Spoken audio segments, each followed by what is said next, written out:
This is Kenneth Cook Jr.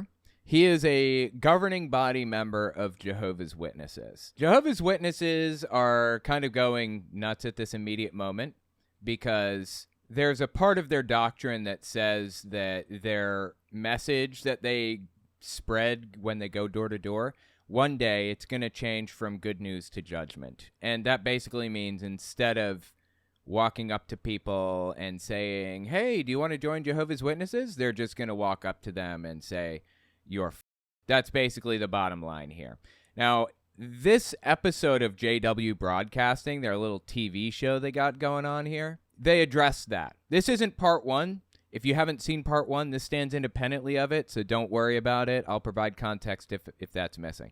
In this part, Kenneth Cook Jr., one of the governing body members here, interviews or talks to or plays video of a Rwandan who was in Rwanda during the Rwandan genocide, and he was a Jehovah's Witness at the time, from the 1970s all the way clear through to the 90s, basically. He talks about what that was like in a second, so let's give this a listen, see what they have to say for themselves. It's actually pretty fascinating. And while we listen, I'm going to play some Breath of the Wild 2. If you've never played it before, it shouldn't bother you too much. It's me in the background. Let's learn from Brother Gaspard Rawakabubu's experience and see how he maintained his zeal through persecution and imprisonment. Okay, I believe that this guy's from Rwanda. Rwanda is probably most famous for, well, after being an African country, it's most famous for having suffered a horrific genocide, and nobody did anything. The British colonized Rwanda and separated the people there into people that were better than others and people who were lesser than others, basically. People who had lighter skin and those who had darker skin. That's what they were separated into. Because the lighter skinned people, of course, are better, since lighter skin is better in the eyes of the British at the time, anyways. There were only, it was really separated into people from the Tutsi tribe, T-U-T-S-I, and people from the Hutu tribe, H-U-T-U. Now, the Hutu made up about 90% of the population in Rwanda, and the Tutsi were 10%, give or take. But the Tutsi were given positions of authority when the British colonized. They were given positions of power because they were more trusted, because they looked more British than the others, basically. Wrong for a variety of reasons, but let's continue. So the Hutu tribe got sick of it and eventually started whipping people into a blood frenzy until the president of Rwanda, I don't remember what tribe he was from. Maybe he was Tutsi. I don't know. Anyway, his plane was shot down, and the other group took credit for it or blamed somebody else for it. I don't remember. And then the call went out on the radio program by the Hutu leaders to cut the tall trees. And, of course, the Tutsi being generally taller and paler, like lighter skin, that meant take them out. And with that call began a 100-day genocide that the world sat back and watched. Nobody did anything. Nobody intervened. Nobody tried to help. The British just backed out and went home. And the Hutu invaded the compounds and the British government's little embassies and everything to find that there was conveniently a list of every Tutsi in their databases and where they lived and everything. So the Hutu went around brutally murdering the Tutsi. The Hutu were impoverished, largely, so they gave the Tutsi an option in some cases. You either get the machete, or I will give you the opportunity to be shot in the head if you purchase the bullet yourself. So people were purchasing the bullets that took their own lives. Anyway, it was a horrific thing. It was absolutely disgusting, and it was the end result of imperialism. Thank you Britain for that one. Anyway, just give you a little bit of background on Rwanda. I'm not sure. I don't know what this guy would be, Hutu or Tutsi, but eventually the Tutsi tribe, they fled and formed a militia outside of Rwanda and swept through Rwanda with the newly formed militia group. The newly formed militia group was called the Rwanda Patriot Front. If you watch my channel, you'll know who that is. That's a group in the United States right now. Patriots Front, the Rwandan Patriots Front, swept through and took control of the government, and now I think the genocide is over. There's still a lot of racial tension there, even though they're the same race. It's just like tribal tension, I guess. It's just disgusting what some people will zero in on to hate each other. In all fairness, the British kind of started that one. But anyway, there's still a lot of racial tension, but the genocide is over, to my knowledge. I'm not sure which tribe this guy would be from. Quick interjection. I won't take long. I just wanted to tell you guys, YouTube's algorithm operates off of a few factors. Watch time, whether or not you subscribe, and whether or not you like something. So if you really want to help my channel, I would appreciate it if you guys watch the video to the end. If you don't watch it to the end, just watch a little bit longer than you would have otherwise. I would appreciate that very much. All right, let's get back to the video. Yeah, and then there was the Twa. Yeah, here you go. It's almost impossible to tell the difference by sight alone. But, you know, they were members of an existing tribe. On the left here is the Hutu tribe, and on the right are the Tutsi. I guess their skin is slightly paler, and they tend to be slightly taller. I suppose it's something like picking out all of the tall people and creating, like, a system where they are in control of everything. It's psychotic what the British did, and thank you for that, British. By the way, the genocide, he said the 1970s. The genocide happened in the 90s. So the 70s was the ramp up to the hatred and extremism, and then the 90s when it happened. During the 1970s, the preaching work was not recognized in Rwanda. When my family and I received a letter of invitation to go serve there, we were living a good life. We had some concerns, but praying to Jehovah and asking him for direction helped us.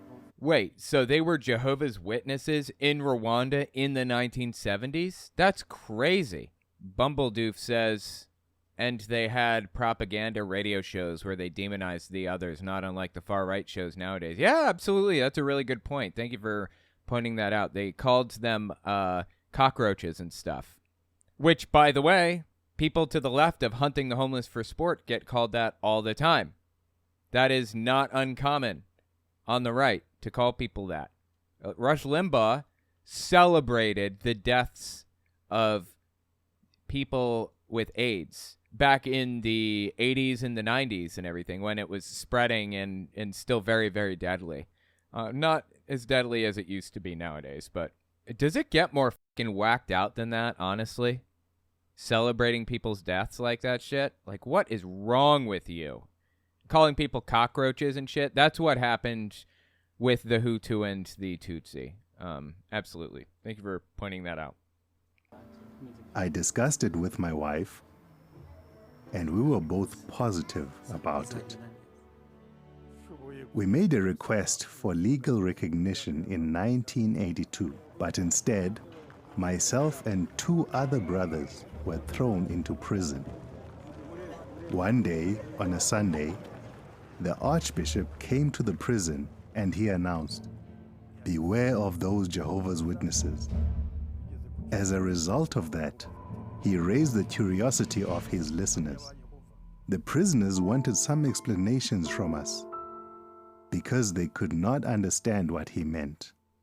Beware of the Jehovah's Witnesses, so everybody got curious, right? Okay. Many began to join our meetings. The Archbishop was not happy. He grew even angrier, and in order to stop our activities, he told his close followers to beat us up when we attended the following meeting. 2 young prisoners approached us, and they said, "Today they plan to beat you up." When our meeting time came, we didn't show up. Jehovah's Witnesses are obsessed with being persecuted. Oh my God, it's like a weird fetish with them. Now there are real cases of persecution among Jehovah's Witnesses, but oh God, dude, it's a lot. Another religious group came and took our place that night, so they were the ones who got beaten up. From that time on, no one disturbed us any longer. Another religious group came in and took your spot, and you just like allowed that? Well, that's kind of fucked up, isn't it? Like, you just let some other poor son of a take a beating for you? Okay. Continued preaching and attending meetings peacefully. After spending 2 years in prison, Check it out. Yeah, they're probably Hutu, I would say. Gaspard, Joseph, and Ferdinand. Yeah, that's kind of a British-sounding name. Interesting. This was during British colonization. After spending 2 years in prison, we were freed. Outside of prison, the brothers were not free to preach. Many more brothers and sisters kept being arrested and imprisoned. Later, I was put in prison again, and the imprisoned brothers rejoiced over my presence, saying, "We now have our circuit overseer visiting us." They were very happy. Circuit overseer is a position in Jehovah's Witness leadership that's pretty high up. Elders are like the line managers. They're usually between 6 and 12 per congregation, and they each have specific responsibilities. Service overseer oversees people going door knocking. The presiding overseer is kind of the leader of the entire group.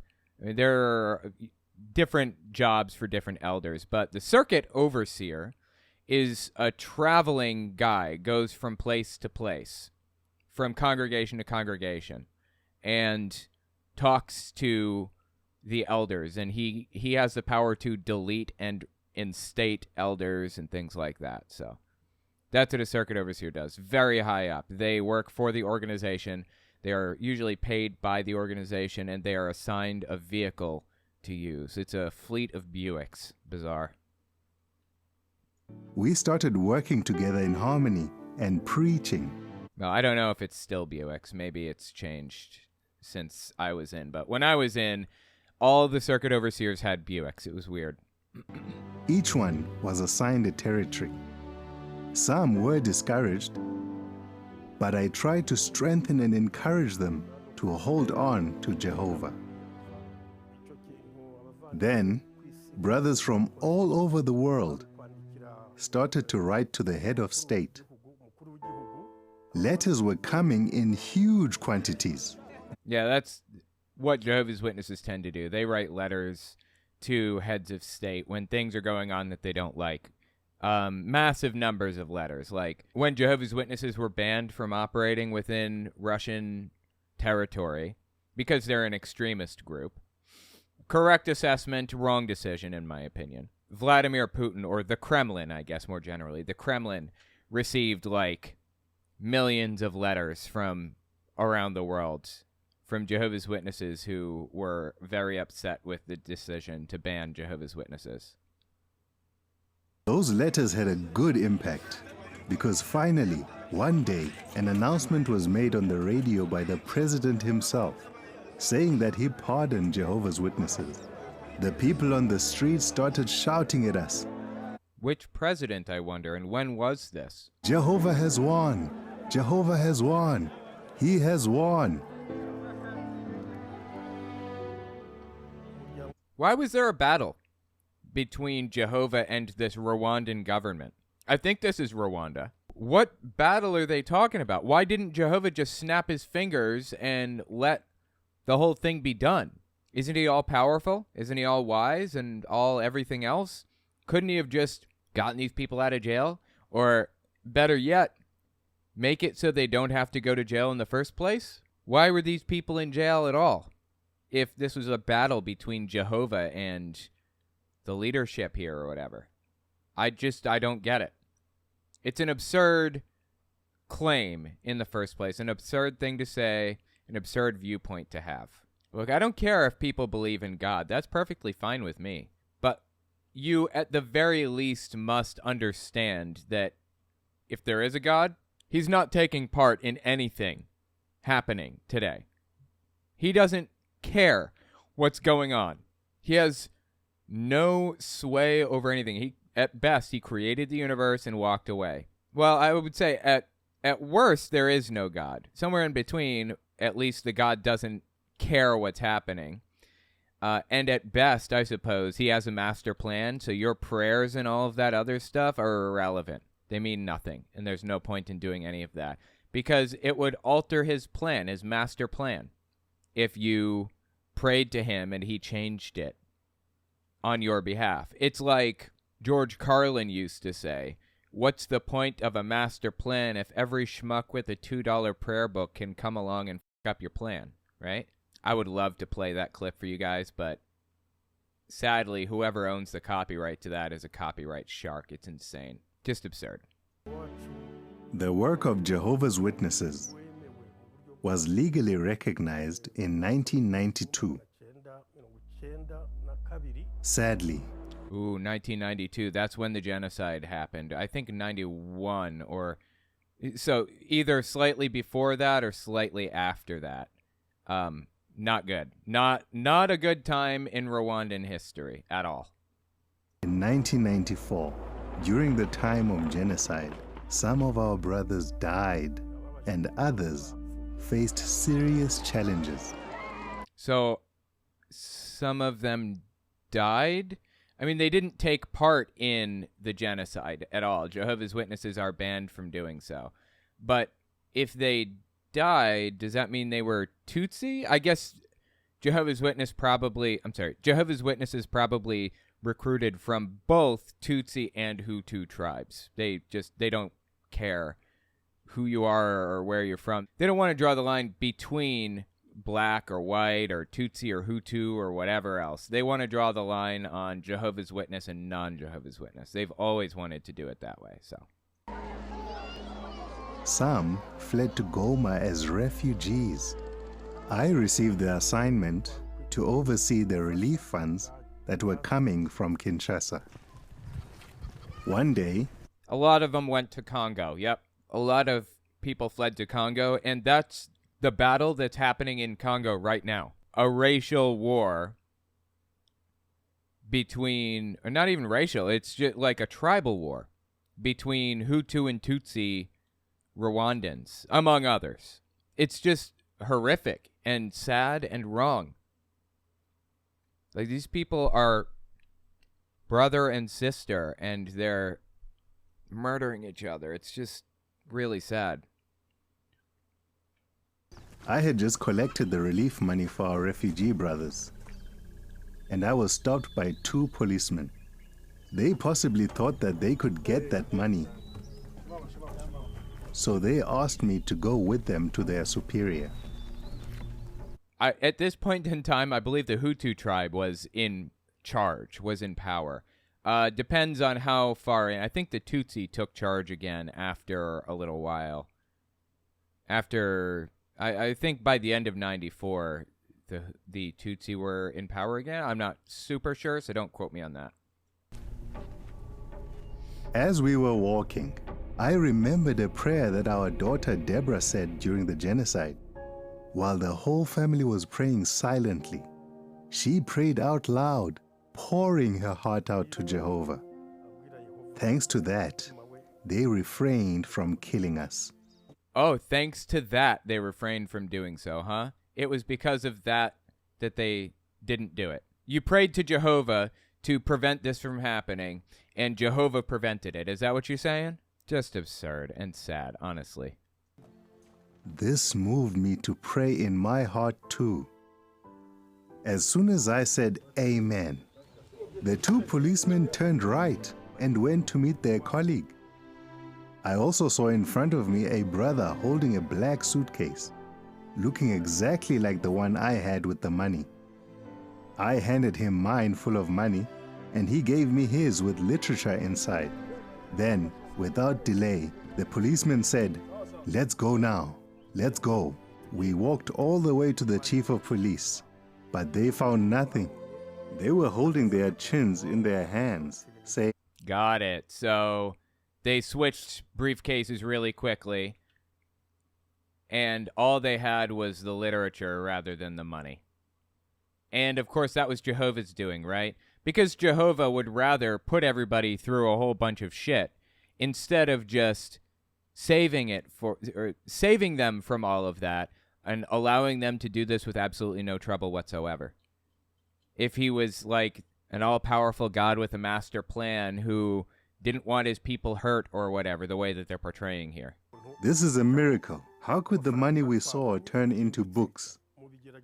In all the trials I've encountered, Wow, he's describing tricking people into thinking there was a miracle. That's funny.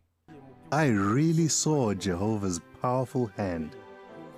As a house built on a rock that is struck by storms, hit by anything, but remains firm, we too met with many trying challenges.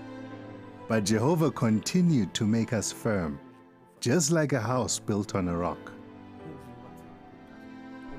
A scripture found in Isaiah 54 verse 17 explains that in reality, all those fighting against us, no matter who they are, will never succeed. Up until this moment, although my physical strength is gradually fading, I feel that the power to serve Jehovah is growing so much.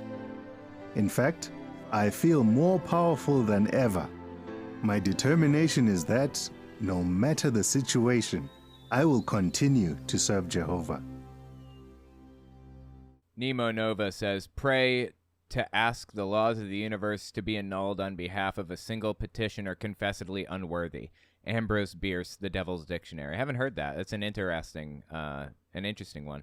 I've met Brother Rwakabubu and personally heard many of his amazing experiences. Metal fucking name, right? I've met Brother Rwakabubu and personally heard many of his amazing experiences. Oh, I'm sorry. I forgot to read Beelzebub's message. One thing you may not have known is some people consider being called a cockroach a racial thing because you're poor and your skin is dark. It's one of those extra effed up things to call someone. I didn't think about that, did not realize, but that makes sense.